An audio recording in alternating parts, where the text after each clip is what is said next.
আপনিও কি ভাবছেন এত দোয়া করার পরেও আপনার দোয়া কেন কবুল হচ্ছে না? দোয়া করার সময় এমন কিছু বিষয় আছে যেগুলো আমাদের জানা ও মেনে চলা খুবই জরুরি। আল্লাহর প্রশংসা দিয়ে দোয়া শুরু করা। আপনি সূরা ফাতিহাও পড়তে পারেন বা আলহামদুলিল্লাহও বলতে পারেন। তারপর নবী সাল্লাল্লাহু আলাইহি সাল্লামের ওপরে পূর্ণ বিশ্বাসের সাথে দুরূদ শরীফ পাঠ করা। আপনি সাল্লাল্লাহু আলাইহি সাল্লামও বলতে পারেন, আবার দুরূদে ইব্রাহিমও পাঠ করতে পারেন। আন্তরিকতা ও পূর্ণ বিশ্বাস নিয়ে দোয়া করুন, মন থেকে, বিনয়ের সঙ্গে।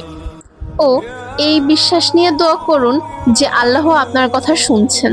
সম্ভব হলে কিবলামুখী হয়ে দু হাত তুলে আল্লাহর কাছে দোয়া করুন। হালাল উপার্জন ও হালাল খাদ্যের প্রতি গুরুত্ব দিন। দোয়া কবুলে কখনো তাড়াহুড়ো করবেন না। বারবার দোয়া করুন, বার নয়, বারবার আল্লাহর কাছে চাইতে থাকুন। আল্লাহ তার বান্দার বারবার প্রার্থনা করা পছন্দ করেন।